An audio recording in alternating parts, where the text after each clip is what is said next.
नमस्कार दोस्तों, मैं हूं मंदार और आप सबका स्वागत है मेरे चैनल इट्स माय टेक में। और आज हम अनबॉक्स और डिटेल रिव्यू करेंगे कूलर मास्टर के ML240L इस RGB 240 mm लिक्विड कूलर का। आइए इसकी डिटेल अनबॉक्स, रिव्यू और परफॉर्मेंस की टेस्टिंग करते हैं। तो आइए दोस्तों, कूलर मास्टर के ML240L की अनबॉक्सिंग शुरू करते हैं।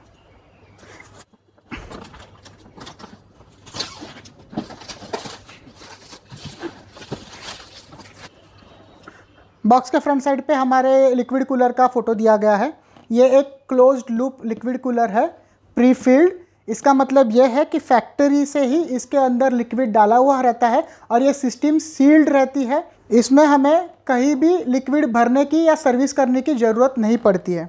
इसका जो RGB है वो कंट्रोलेबल है और वो एसूस के ऑरा सिंक, एज़रॉक के RGB LED, गीगाबाइट की RGB फ्यूज़न और MSI के मिस्टिक लाइट, उन ब्रांड के पर्टिकुलर मदरबोर्ड्स पे हम सॉफ्टवेयर से इसका RGB कंट्रोल कर सकते हैं। अगर आपके एग्जिस्टिंग मदरबोर्ड को RGB कंट्रोलेबल हेडर ना हो तो उसके लिए इन बिल्ड भी हमें छोटा RGB कंट्रोलर दिया गया है जो बेसिक RGB इफेक्ट्स देता है। इस साइड में भी उसी कंट्रोलर के बारे में जिक्र किया गया है।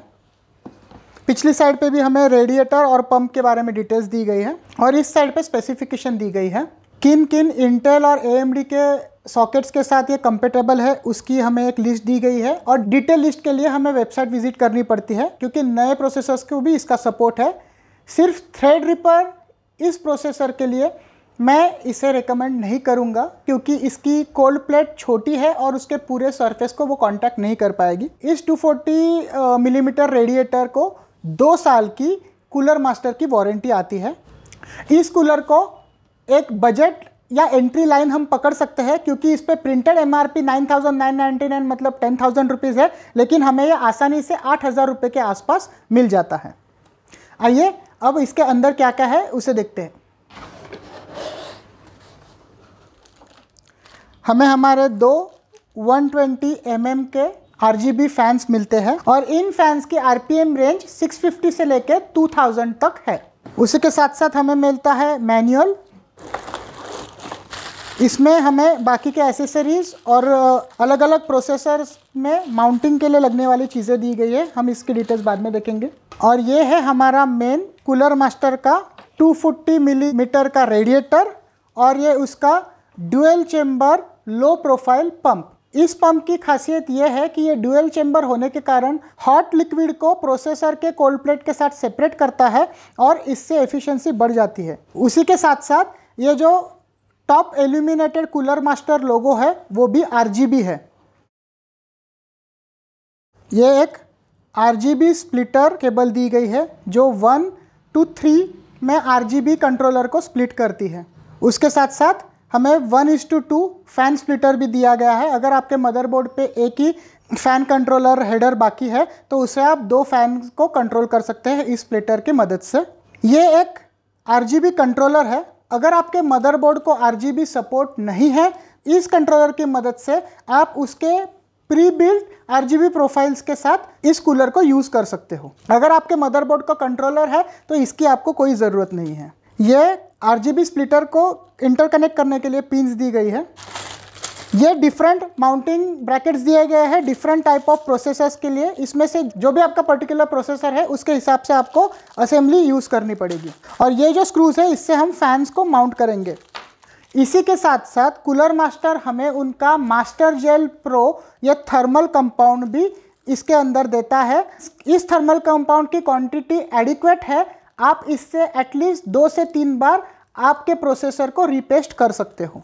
और ये एक आखिर में पावर सप्लाई केबल है जो उसके इन बॉक्स RGB कंट्रोलर के लिए लगेगी। आइए हम इसे अब असेंबल करते हैं।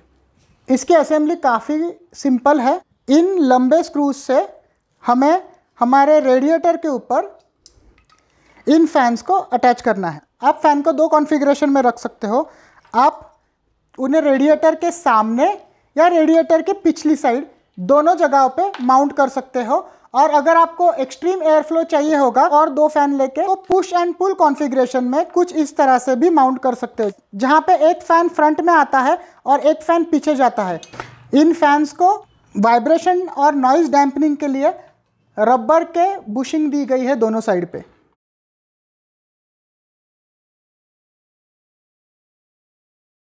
फैंस हमेशा पहले क्रॉस में लगाए, क्रॉस के 2 स्क्रूज लगाने के बाद आप बाकी के स्क्रूज टाइट करें। हर फैन को एक पावर केबल और एक RGB हेडर दिया गया है। अगर आपको मालूम नहीं होगा तो मैं आपको बता दूं कि हमेशा जो स्टिकर होता है उस साइड में फैन हवा फेंकता है, तो हमेशा फ्रंट साइड से एयर पुल होती है और जहाँ पे फैन का स्टिकर होता है साइड से ये एग्जिट होती है। एक बार लगाने के बाद इन स्क्रूज को आप टाइट कर लीजिए। ये हमारा पंप है, इस स्टिकर को आप लगाने के पहले निकालना ना भूलें। ये कॉपर कोल्ड प्लेट है और हमारे पंप के लिए भी उसके RGB हेडर और पावर हेडर दिया गया है। माउंटिंग ब्रैकेट्स देखें तो इसमें ये आती है बैक प्लेट जो इंटेल प्रोसेसर्स के लिए लगती है। उसी के साथ साथ यहाँ पे ये 3 अलग अलग सेटिंग्स दी होती है और हर प्रोसेसर फैमिली के लिए हमें इनमें से एक स्टेप चुननी होती है। तो इंटेल के LGA 115X इस प्रोसेसर फैमिली के लिए हम मिड वाली सेटिंग को चुनेंगे। ये जो ब्रैकेट्स है वो हमारे कूलर पे ऊपर हमें माउंट करना है, जिसे हम थोड़ी देर में करेंगे। हमें इन पिंस को यहाँ पे पिछली साइड पे, ये देखिए ये स्लॉट में इजी फिट हो जाती है और ये मूवेबल है।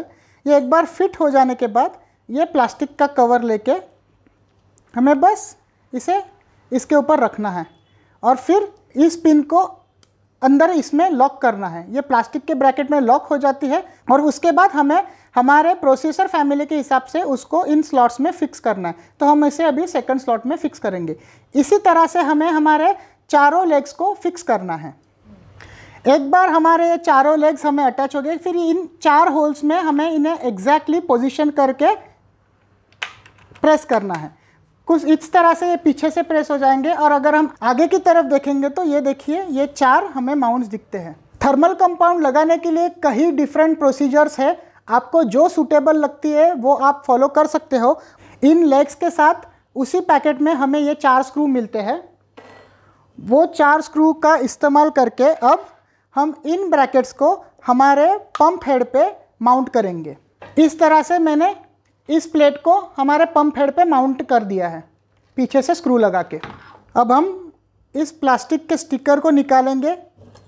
अगर आपको ज़रूरत पड़े तो आप पिछली साइड से वो प्रोसेसर ब्रैकेट को थोड़ा ऊपर ढकेल सकते हो। अब हम इसको हल्के से प्लेस करेंगे, हमें इसको दबाने की कोई ज़रूरत नहीं है। हमारी नीचे की थर्मल पेस्ट ऑटोमेटिकली जैसे हम इन स्क्रूज़ को बाद में टाइट करेंगे उसके साथ साथ फिक्स हो जाएंगी। हमें पहले क्रॉस में स्क्रूज़ टाइट करने हैं। एक बार हमने ये चारों स्क्रूज़ माउंट कर लिए, उसके बाद हम उसे धीरे धीरे टॉर्क करेंगे। ध्यान रहे आप बहुत ज़्यादा भी प्रेशर ना अप्लाई करें, वरना आप आपके प्रोसेसर और आपके मदरबोर्ड को हार्म कर सकते हो। इस प्रकार से हमने हमारे पंप हेड को प्रोसेसर पे माउंट कर दिया है। आइए अब इसे मेरे ओपन टेस्ट बेंच पे लगा के इसके लुक्स और परफॉर्मेंस को देखते हैं। दोस्तों ये कूलर लगाने के बाद मैंने CPU की स्ट्रेस टेस्ट की और 4.9 गीगाहर्ट्ज़ पे आधे घंटे स्ट्रेस टेस्ट करने के बाद भी मेरे CPU का टेम्परेचर 77 डिग्रीज के आगे नहीं गया, और वो भी सिर्फ पीक 77 डिग्रीज पे हुआ, बाकी वो 70 डिग्री के आसपास स्टेबल था। जनरल ऑपरेशनल टेम्परेचर जब इस पर लोड नहीं है मैंने अबाव 50 डिग्रीज नहीं देखे। अब मैं फाइनली आपको इस कूलर की साउंड प्रोफाइल की टेस्ट दिखाता हूँ। करंटली ये कूलर साइलेंट प्रोफाइल पे है और आप इसे बिल्कुल सुन नहीं सकते हैं। अब मैं उसे स्टैंडर्ड प्रोफाइल पे डालता हूँ। यह अब वो स्टैंडर्ड प्रोफाइल पे है। साइलेंट प्रोफाइल पे वो अराउंड 400 RPM पे रहते हैं, जबकि स्टैंडर्ड प्रोफाइल पे वो 600 to 650 RPM पे जाते हैं। ये उनका टर्बो स्पीड है।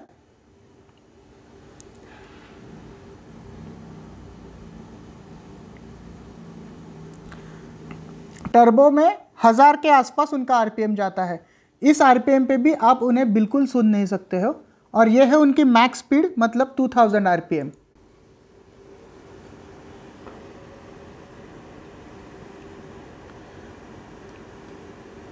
तो 2000 RPM पे भी मैं कहूँगा कि इसकी आवाज़ इतनी कुछ इंट्रूसिव नहीं है, इकोस्टिकली कोई तकलीफ़ नहीं होने वाली है। और जहाँ तक इसके परफॉर्मेंस का सवाल है, ये कभी फुल स्पीड पे चलने की नौबत नहीं आने वाली है, क्योंकि मैंने जब इसे 35 मिनट्स भी स्ट्रेस टेस्ट किया वो 1200 RPM के ऊपर कभी भी नहीं गया। तो इसका कूलिंग परफॉर्मेंस ये काफ़ी अच्छा है। और बाकी भी पीसीज पे जहाँ मैं यूज़ करता हूँ वहाँ पे मैंने देखा है कि एक्सटेंसिव गेमिंग लोड होने के बावजूद भी 70 डिग्री सेल्सियस के आगे कभी मेरा CPU टेम्परेचर जाता नहीं है ये कूलर लगाने के बाद। और CPU throttling limit 100 degree Celsius की है, तो आपके पास 30 डिग्री सेल्सियस की थर्मल हेडरूम है। तो इसका परफॉर्मेंस काफ़ी खूबसूरत है और 95 वाट TDP वाले प्रोसेसर्स के लिए बेहद कारगर है। तो जो लोग वाटर कूलिंग के बारे में सोच रहे हैं या जिन्हें K सीरीज़ इंटेल के प्रोसेसर्स यूज़ करने हैं जो कूलर के साथ नहीं आते हैं, तो आप इस कूलर मास्टर के ML240L को बेझिझक ले सकते हो। और जहाँ तक प्राइस डिफरेंस की बात है, 240L और 120L में ज़्यादा प्राइस डिफरेंस है नहीं। अगर आपके कैबिनेट में जगह है तो 120L की जगह 240L ही आप चूज़ करें। तो मैं आशा करता हूँ कि आपको इस कूलर का ये रिव्यू पसंद आया होगा। इस वीडियो को लाइक कीजिए, आपके दोस्तों के साथ ज़रूर शेयर कीजिए। आपने अभी भी चैनल सब्सक्राइब नहीं किया होगा तो सब्सक्राइब ज़रूर कीजिए। अगले वीडियो की नोटिफिकेशन मिलने के लिए बेल आइकॉन क्लिक करना ना भूलें। तो अगली बार फिर मिलेंगे। धन्यवाद।